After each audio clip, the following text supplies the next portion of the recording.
espírita. Nosso lema é Jesus, nossa obra é implantar o amor, com as mensagens de luz, espírita. Nosso lema é Jesus, nossa obra é implantar o amor, com as mensagens de luz, que ensina que o nascer, renascer é o caminho para nova era, um novo alvorecer que brilha como um raio de luz, despertando almas adormecidas com as mensagens de Jesus. Bom dia, meus queridos irmãos. É com grande alegria que estou aqui no salão virtual do nosso querido Vinha de Luz, abraçando esses corações queridos. E vamos, nesse momento, nos unir na nossa página de abertura. Espiritismo e você, do livro O Espírito da Verdade, lição 92. Recentemente, você teve os primeiros contatos com a doutrina espírita e agora se deslumbra com as novas perspectivas espirituais da existência.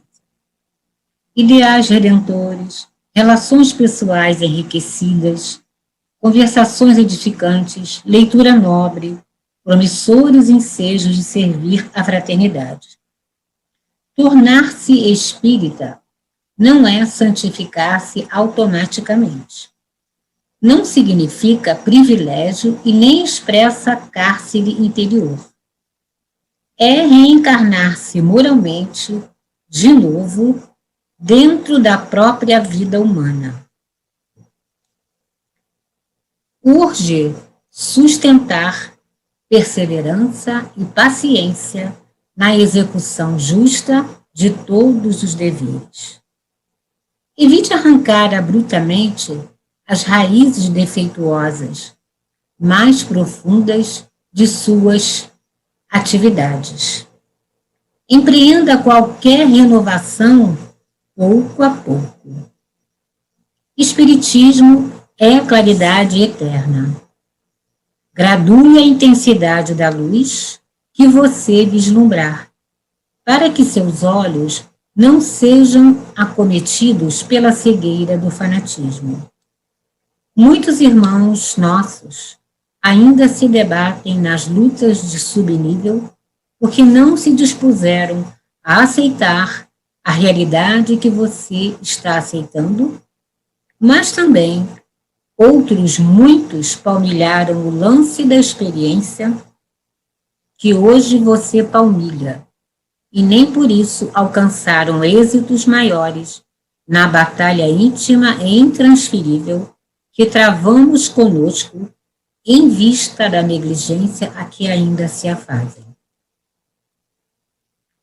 Obedeça, pois, ao chamamento do Senhor, emprestando boa vontade ao engrandecimento da redenção humana, através do trabalho ativo e incessante nos diversos setores em que se lhe possa desenvolver a colaboração.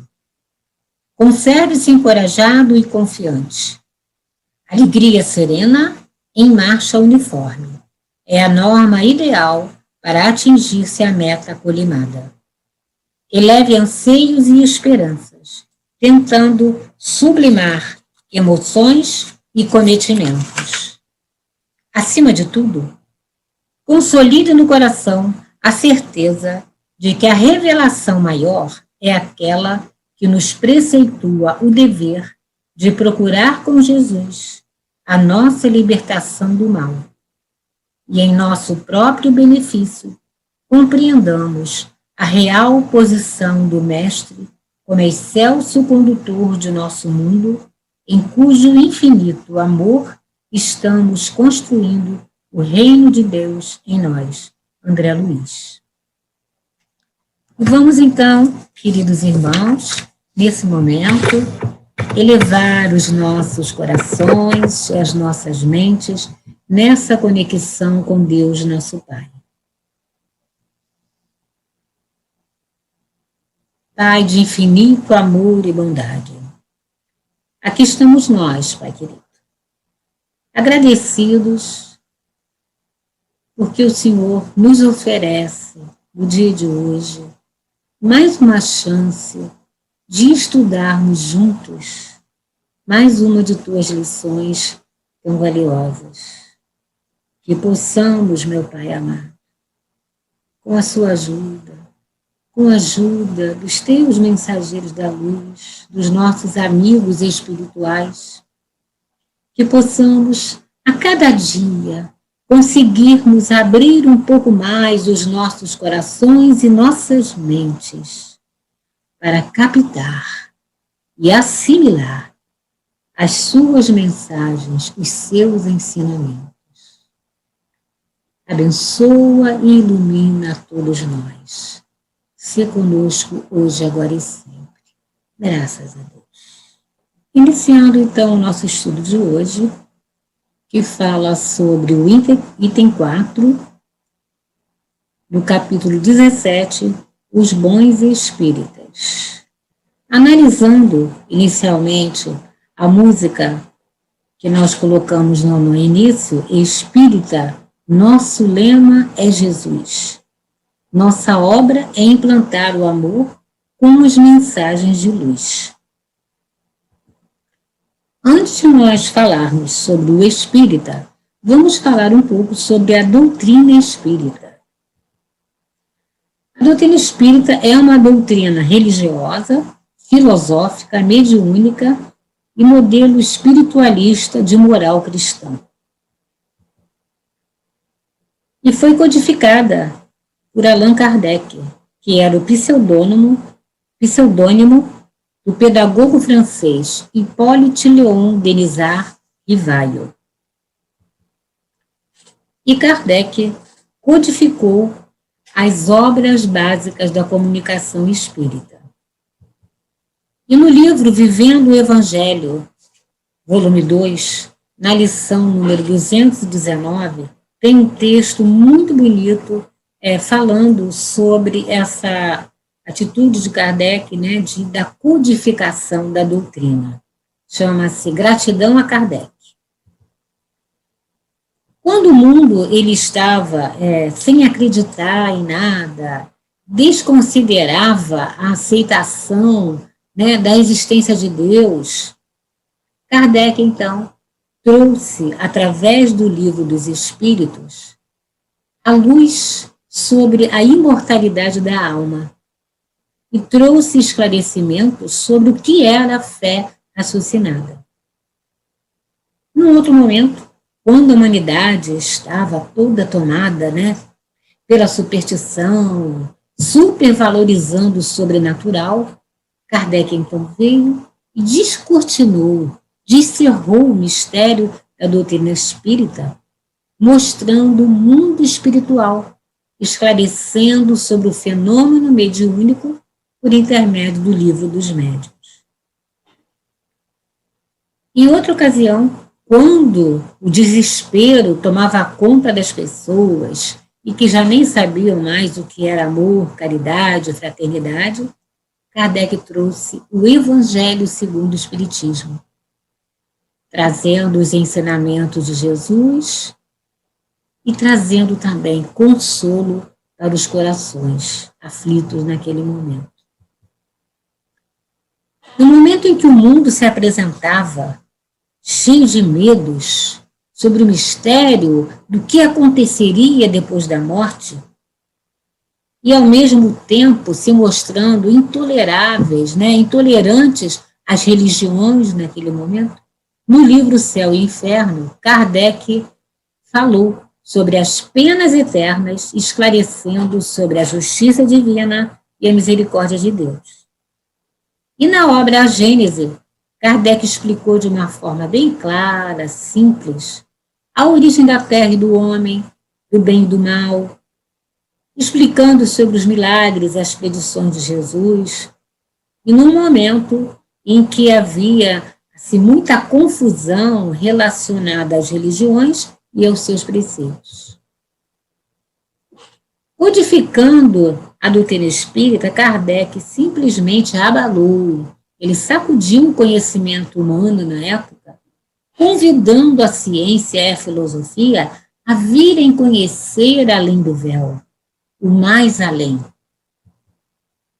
Então, nossa gratidão eterna a Kardec por nos descortinar a vida no plano espiritual e nos acenar com a felicidade futura que nos aguarda. E no item 4, capítulo 17 do Evangelho segundo o Espiritismo, nos diz que a doutrina espírita traz maior clareza e facilidade de compreensão dos ensinamentos de Jesus. E que esses esclarecimentos tornam mais fácil o entendimento dos seus conceitos. E dando oportunidade às pessoas que o estudarem, a possibilidade de desenvolverem a fé raciocinada. E é uma coisa muito bonita na doutrina espírita, que não há nenhuma condição estipulada para que a pessoa possa entender os conceitos da doutrina. A doutrina espírita, para você entender os seus conceitos, você não precisa saber ler, escrever, você não tem que ter uma inteligência acima do normal, não tem limite de idade, nem estipula se a pessoa tem que ter um nível intelectual altíssimo, se tem que pertencer a determinada classe social. Ela é acessível a todos. A única coisa que precisamos para entender e para assimilar esses conceitos, esses ensinamentos, está ligada diretamente ao grau de elevação moral do espírito. E isso é que vai fazer com que a pessoa seja mais ou menos sensível a esses ensinamentos, com que ela consiga, com mais facilidade ou mais dificuldade, assimilar esses conceitos. E o que é ser espírita? A definição no dicionário é que o espírita é aquele que encontra no espiritismo resposta às suas questões existenciais, entendimento sobre a posição dentro do contexto da vida maior, que se sabe imortal em mais uma experiência transitória na carne, com o objetivo de trabalhar o seu crescimento moral, buscando ser hoje melhor do que ontem e amanhã ser melhor do que hoje. E então, se nos dizemos seguidores do Mestre, aprendizes da doutrina espírita, o que Jesus espera desses aprendizes? No livro Na Luz do Evangelho, na lição 17, o batismo de fogo, tem uma passagem interessante. André era um discípulo mais jovem de Jesus, ele era irmão de Simão. Ambos eram pescadores, eram homens simples, honestos, trabalhadores. Porém, André era muito justiceiro, não podia ver ninguém ser injustiçado que ele ia defender. E o Simão estava sempre ali junto para ajudá-lo a defender. E André gostava muito de ler sobre a vida dos profetas. Um dia ele ouviu falar de João, que vivia no deserto, de forma simples, e aí ele resolveu conhecê-lo. Quando chegou lá, ele viu que, embora o João tivesse uma aparência rude, se vestisse com roupas bem simples, João pregava sobre o batismo e sobre o arrependimento dos pecados. Ele batizava as pessoas nas águas do Rio Jordão e dizia que esse banho, né, esse batismo na água, tinha como objetivo purificar o corpo e limpar as mazelas da alma. André gostou muito de João, conviveu com ele e passou a segui-lo. Em suas pregações, João dizia que ele batizava com água para limpar o corpo e a alma, mas que ia chegar alguém que era muito mais poderoso do que ele, e que ele, João, era indigno de amarrar as sandálias desse alguém que ia chegar. E esse alguém que ia chegar iria batizá-los com fogo.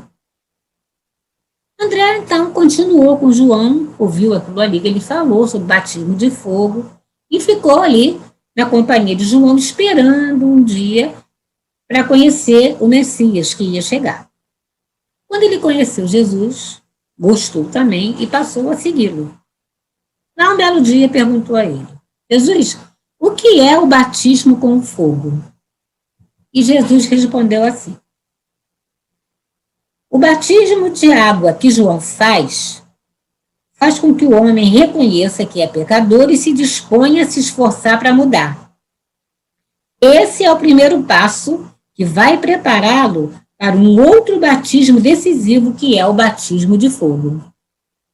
E o batismo de fogo acontece, né, quando o homem é chamado a comprovar as suas conquistas morais e a demonstrar que já está disposto, está pronto para colocar em prática. Aí sim, ele vai ser um verdadeiro herdeiro de Deus. E o que Jesus espera de nós, aprendizes? No livro Estudando o Evangelho com Bezerra de Menezes, na lição 49, o verdadeiro homem de bem, diz assim: quando aceitamos o convite que Jesus nos faz, ao dizer que precisamos mudar nosso íntimo para alcançarmos a felicidade futura no plano espiritual, torna-se urgente que nos dediquemos com firmeza de propósito a colocar em prática essa renovação interna. E o que Jesus espera de nós? Na lição do batismo de fogo, ficou bem claro que essa reforma interna, ela acontece em 2 passos, né? O primeiro passo é quando se reconhece o erro e já se demonstra a vontade de mudar. O segundo passo é quando você já arregaça as mangas, bota a mão na massa e faz acontecer. Ou seja, coloque em prática a renovação interna. Começa a se mexer por dentro. E no livro Conquistando Virtudes, Combatendo Defeitos, na lição número 24, é a palavra e a ação. As parábolas de Jesus traziam não palavras obscuras e indecifráveis, mas eram o cofre onde Jesus guardava para todos os tempos os seus ensinamentos.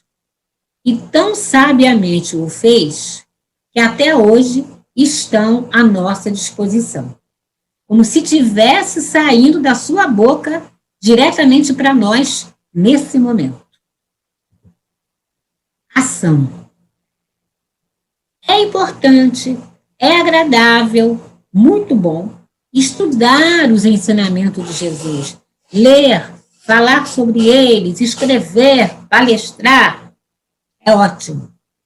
Mas se a gente não fizer, não colocar em prática na nossa rotina diária, nos esforçando para modificar o que ainda não está bom, não vai adiantar de nada ficar só estudando.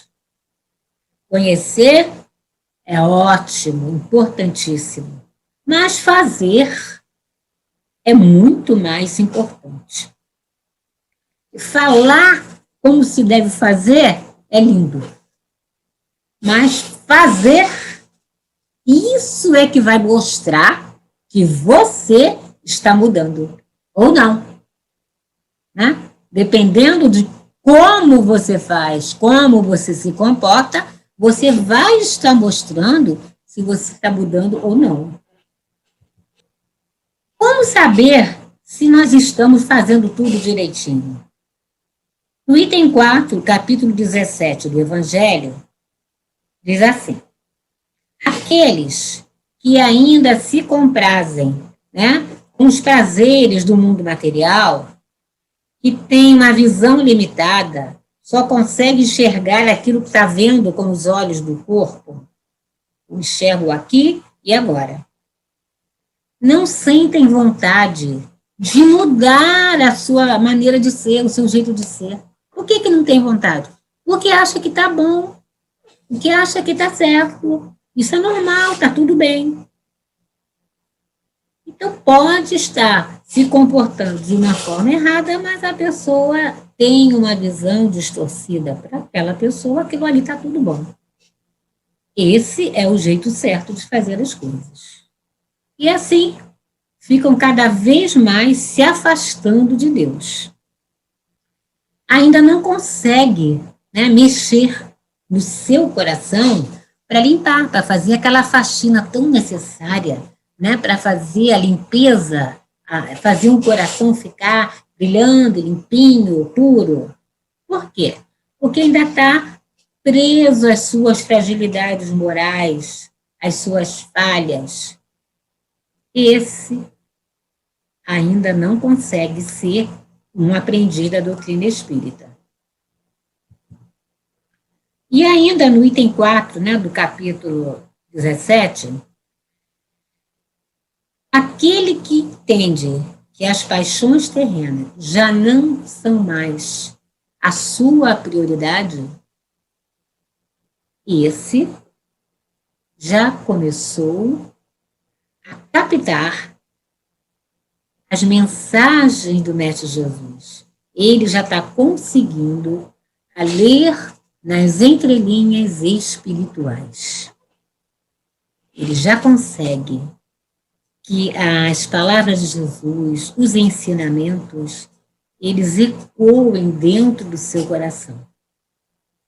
Ele já consegue ser assim, por quê? Porque a sua maturidade espiritual é que lhe dá uma sensibilidade maior para captar esses conceitos. E assim, ele se torna mais capaz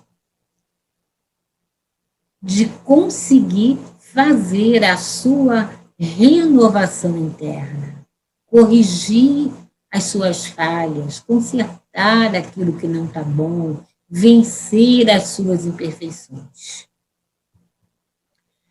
E ainda no livro A Vivência do Evangelho segundo o Espiritismo, lição número 17, sede perfeitos. Quando Jesus disse assim, sede perfeitos, como também vosso Pai Celestial é perfeito, ele não quis dizer de jeito nenhum que a gente tem que ser infalível no grau mais elevado e absoluto que existe.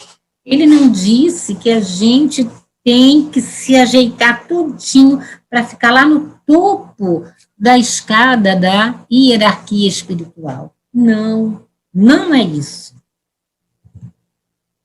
Jesus estava dizendo que nós precisamos fazer as coisas de modo completo.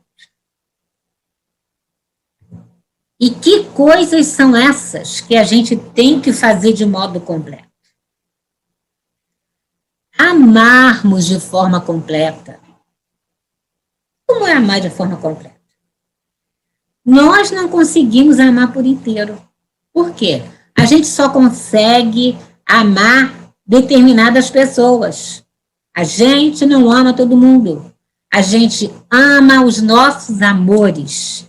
Filhos, pais, esposos, amigos, todo mundo que gosta de nós, que concorda conosco, que não nos aborrece, não nos prejudica, que não nos atrapalha. Esse nós conseguimos amar.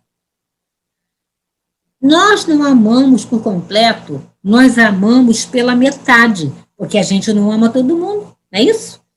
Ama só esses amores. E Deus ama de modo completo, porque Ele ama todo mundo.